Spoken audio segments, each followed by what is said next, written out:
All right, crew. So welcome everyone. If it's your, not your first open, thanks for coming back. And if it is, welcome. And have fun. And like I said in that post, well done to everyone who signed up. It's, it is fun, but at the same time, it is a bit scary. It's, it's sort of like really putting yourself out there. So, great stuff on, taking a bit of a punt, getting ready to get hurt again, and just getting around it.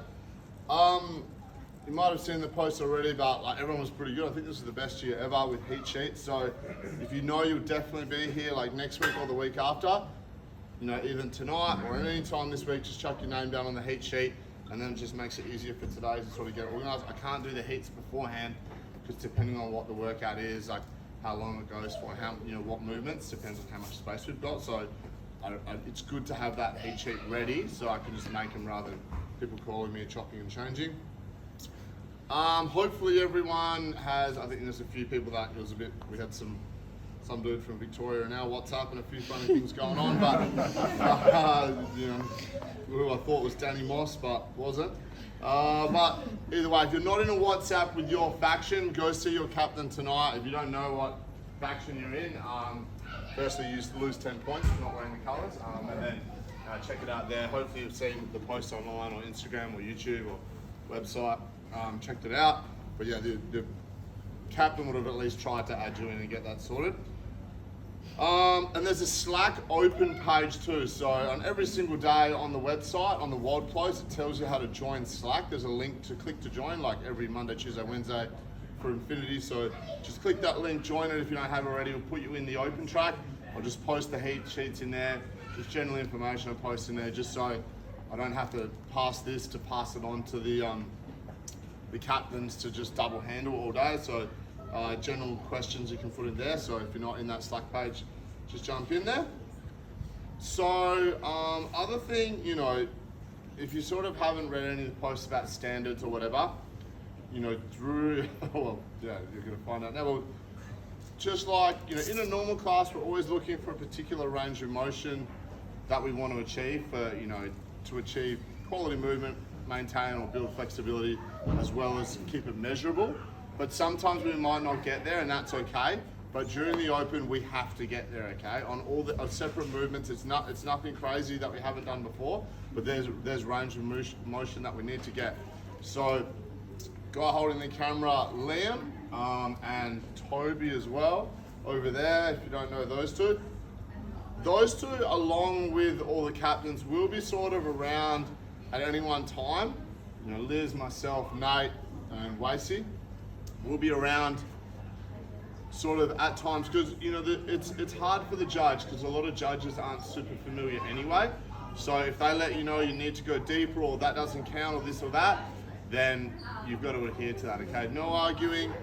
If you get upset or, everyone's just trying to do the right thing, but one thing I've always been big on is following the standards. There's not, almost there. The only fair way to do it is for everyone to get there, okay? So everyone will be getting there, but if there's movements that you're unsure about, it's your responsibility to, when you warm up and find your lane, to check with your judge or check with the head judge, hey, is this wall ball deep enough? Is this power clean okay?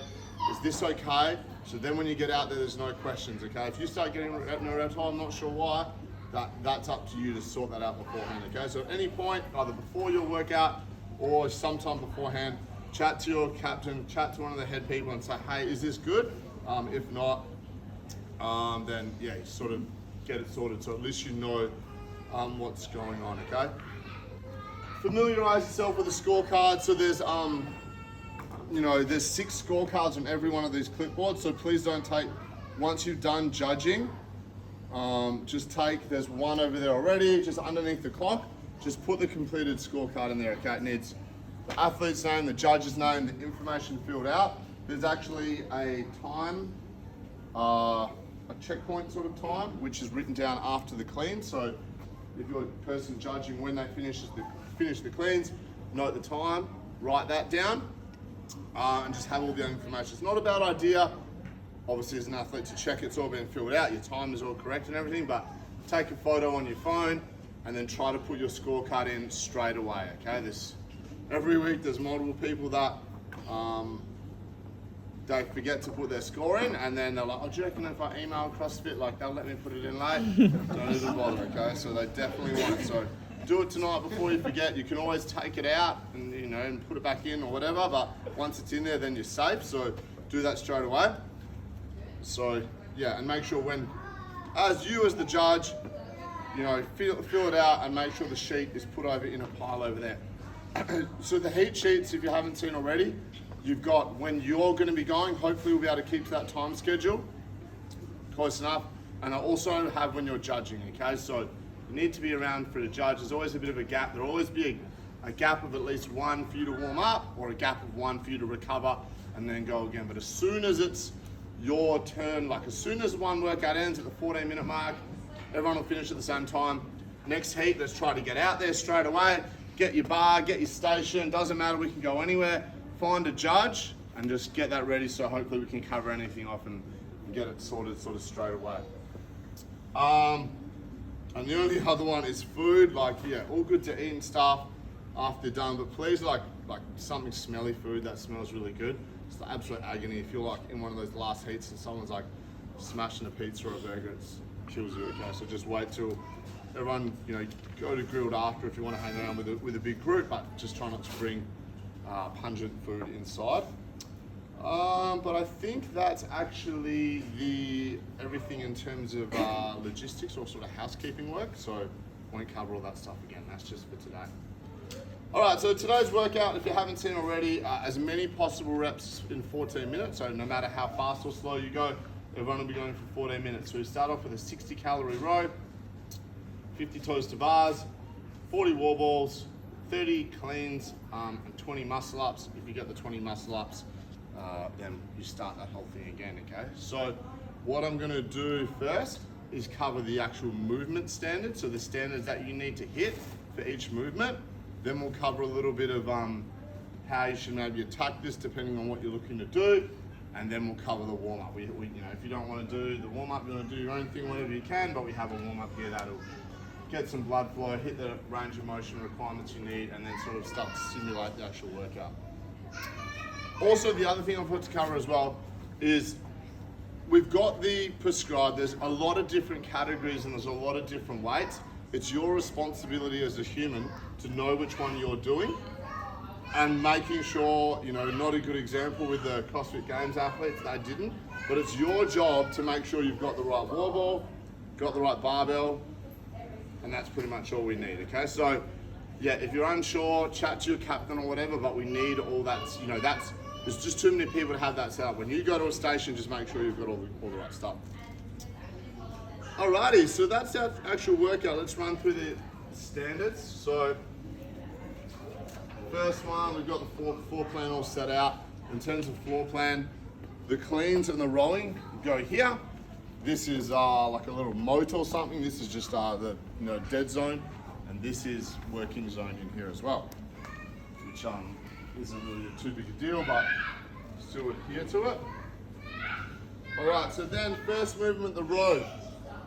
You start on the rower. The rower's turned on until you hear 3, 2, 1, go. You can't touch the handle, okay? So once you hear go, then you can touch the handle and start rowing. You cannot let go of the handle or take your seat off, your butt off the seat until it gets to 60. Everyone's doing 60. Finally, some equality, all doing the same reps. So good. I know that the women out there will be happy for that. So cool. Any questions on the row? That's all good. Sweet. Toes to bar. So toes to bar, you must begin with your arms locked out. Arms completely straight, a bit of an elbow bend to begin with, and then getting into the rep. That's an automatic no rep.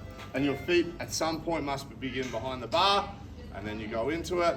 And then when both toes touch the bar at the same time, that's a rep. One and the other, that's a no rep, okay? You can do it like this. You can do like a single swingy style that'll work for a lot of other people.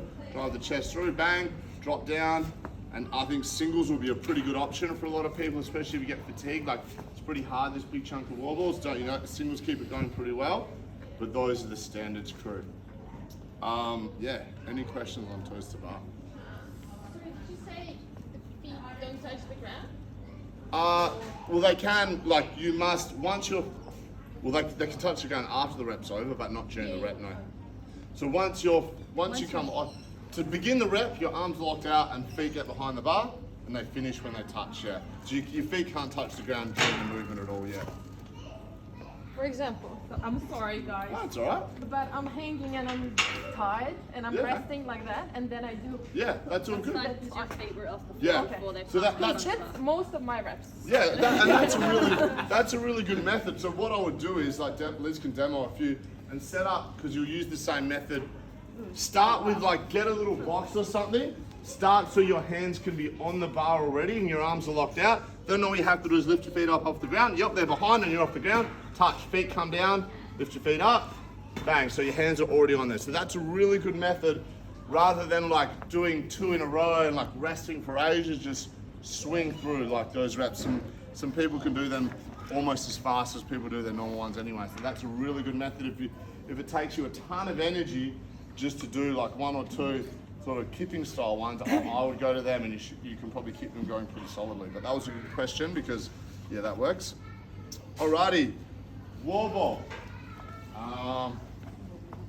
Sweet. So the start of the rep begins. You can pick up the ball however you want, do whatever you want, but then you must get below parallel.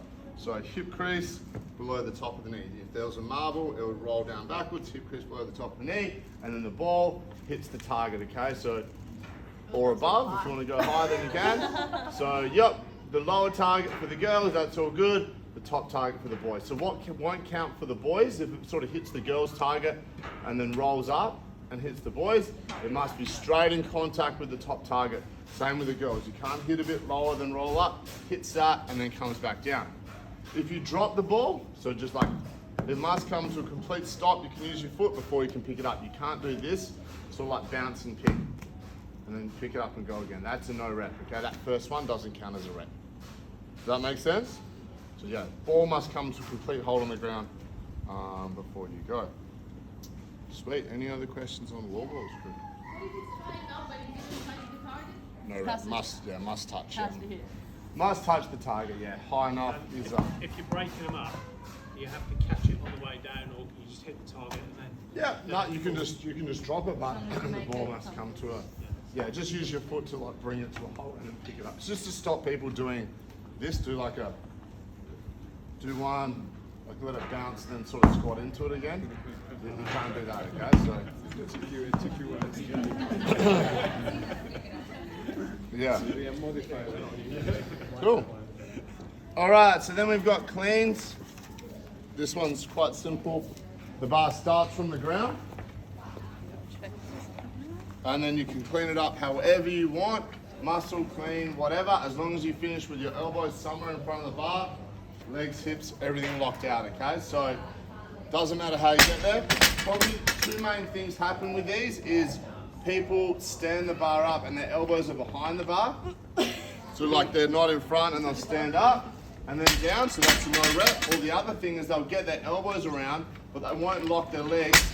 Like they'll be locking their legs, but then they let their elbows down before they lock out. So you must lock out with it on top, okay? So that's how you'll be doing it. There should be no one here in this gym, probably even worldwide, that'll be doing anything other than singles, okay? So one at a time, dump, reset. If you're, if you're quicker than the fastest people in the world, then good luck. But just shouldn't be doing the best method, unless you say you've got 30 seconds left and that's all there is, and you just go crazy and hang on. But sort of in that mode, keep them going. Then we've got muscle up. So standard for the muscle up is you hop on the ring. So you can use a box, use a step, use some mats underneath, use a, bring your car and stand on the back of your car, do whatever you want. That's fine, as long as at the start of the rep, so just like the toaster bar, at some point you must be hanging off the ground with your arms straight. So your arms must get locked out at some point, and then you get transition through the rings, and then you catch it anywhere is okay, and then you must lock out. Shoulder is over the top of the rings when you lock out, and then down. So you can't lock out behind the bar. Elbow is locked out with your shoulder above the ring, and then back down, okay? only other funky one, which is quite hard to do, you can't get your toes higher than the bottom of the rings. You can't do butterfly muscle ups, which no one does, but yeah, someone has been practicing that just for tonight. Sorry, you can't do it, okay? Yeah, and you must pass through some portion of the dip. You can't just go immediately into the lockout, but you know, there's that's pretty much it there, crew. In terms of some of the modified or scaled movements, we've got knee tucks. So it's the same as a toes to bar. Toes behind the bar, knees higher than the hip. So knee higher than the hip crease. If we're doing sit-ups, we'll be sitting on the ground with an ab mat, or not an ab mat, it's up to you. Our feet will be like M's one. You have a dumbbell over the top of each foot, hands touch the ground behind your head, and then you'll sit up and touch your feet. Feet under a dumbbell, so that'll be the sit-up standard. And then pull-up standard in the scaled is arms start straight, chin over the bar. Easy. Alrighty. So does anyone have any questions about any of the standards or any of the movements before we talk about how to attack this workout? Cool. All right. So we were talking about this last night. Actually, this is like one of the best open workouts I've had in the past. It's always cool to do a repeat, but the reason why I reckon this one's so good, it gives everyone a little bit of something. You know, you get a chance to get to probably a further movement that's more challenging, but you've got to, you know, everyone's going to be working pretty hard regardless of what it is. So in terms of the row pace, you should only row at a pace that's going to allow you to immediately hop off the row and get started on a set of toes to bar. So that depends on how good your toes to bar are, and that depends on how sort of good your rowing is. But if you hop off the row and you have to rest for 30 seconds, then that's waste of time, and that's also going to negatively affect how good your toes to bar are. So you got your toes to bar. Then when we move to the actual toes to bar, you know, it's sort of you know, a movement that we do quite commonly, but you've just got to break them up into consistent sets. You definitely don't want to fail. You might open with a few bigger sets, but it might be consistent 5s or 3s. If you can do more, then all good. But like I said, if you're down to 2s and they're really breaking down, that single method will go pretty well. Just chip away with singles. But once again, just make sure we don't do them. You can't have your arms bent, or you must achieve that feet behind. So ask a captain or ask one of the head judges to check them out if you're not sure about the standard. Wall balls, same as you always do wall balls. You've got to choose to rest. Don't be forced to rest or miss. So whatever a sustainable set, so it could be sets of 10, could be sets of 5, whatever, okay? Just don't miss reps or have huge breaks. Most open workouts aren't necessarily about doing huge sets or how big you can go. They're more about how little you rest. So just try and have small rests and choose to break. Cleans, like I said, singles for everyone. Just single, you know, dump it. Take a few breaths. Don't bend down until you're ready. So catch your breath here, then bend down, pick it up and go again. Don't stay down here and hang around because you can't breathe. Like get into the bottom, you know, it's harder to sort of recover. So get down into that position first and then go. Sometimes it's nice to have, you know, if these are quite heavy, you might do singles, but in like a little sort of bunch. So you might do singles in bunches of 5s or bunches of 3s. So you might do 3, have a bit of a longer break. Okay, try and go 3 again. And then muscle ups, you know, once again, there's one of those things, if you know sort of sustainable sets you can do, sweet. It might just be to get one, but once again, you know, it's pretty damn tough to get there if you're worried about it. So yeah, just get us sort of as far as we can with this one team. But yeah, should be pretty fun. Does anyone have any questions of breaking it down or anything else? Yeah, so there's a tie break time, that's after the cleans. So once you get the cleans done, as a judge, just as soon as they finish their last clean, just write down the time. You know, that's before the muscle ups. So say, yeah, as they're doing their 30th clean, as soon as they do their 30th rep, write it down, okay? So, because a lot of people won't get a muscle up, so it's just to separate. So if you think you could get this done, but you've never got a muscle up before and you don't think you're really close and you really want to hustle to that point. But if you think, oh, you know, if you're planning to get a muscle up or if you've got them, you sort of want to pace your workout a little bit. If you go too fast and just cook yourself, then getting your muscle ups really hard. So if you're looking to get a few muscle ups, you've actually got to sort of pump the brakes a little bit. Make sure you get to that point, sort of feeling okay. So cool, crew. So we've got about 10 minutes till that first heat. So yeah, if that's you, find a lane. Judges, find a lane now as well.